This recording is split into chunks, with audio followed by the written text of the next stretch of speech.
we're with Frank. He's at Atomic Frank's in San Bernardino.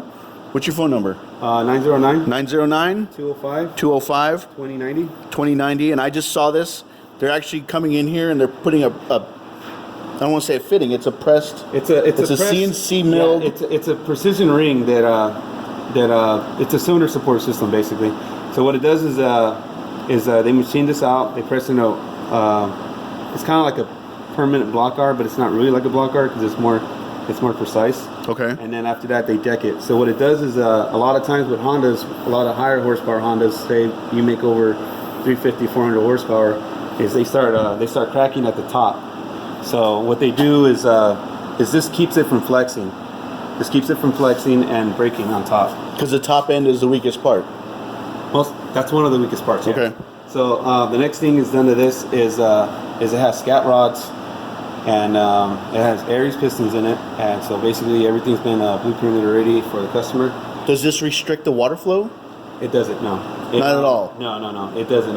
It doesn't restrict it or anything like that. So you shouldn't have, as long as you're running actually coolant and not just like some people run water in there and they're not supposed to do that.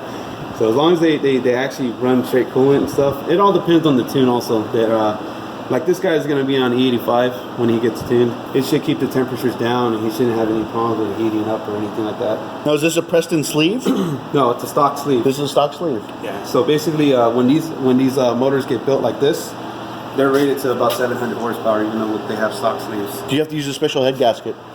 No, you could use. Well, we're going to use a Cometic head gasket, so it doesn't have to be a special head gasket or anything like that. You know? What'd you call it? Cometic?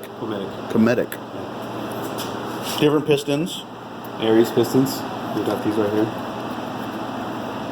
So I mean, how far does that pressed fitting go? Half an inch? I would say it probably goes maybe about an inch. It's about an inch. It's about this far. Okay. Yeah, down. So. And it's just a Preston fitting. There's no glue. It's not welded. No, it's not welded or anything. So what they do is they machine it out with the CNC, and then it causes a lip on the bottom, so the ring actually sits down on the lip, and then from there they deck it. It bottoms out at the lip. It bottoms out, and then they deck it. All right. So after that, it's not going to fall down or anything like that. So rotate it at one time. So basically, silky smooth. Yep. You guys ever build a motor and it doesn't do this? Yeah, you got issues. It's supposed to spin freely, you're supposed to just barely just turn it. That's awesome, man. Well, Frank, thanks for your time, man. If you guys want this done, give Frank a call. Yeah, Atomic Franks. We're going to be having a dyno here too. They're going to also have a dyno? We're going to be tuning a lot of Hondas, and so mainly we stick towards like Acuras and Hondas. And I'll throw up his Instagram right now. But yeah, check him out, guys.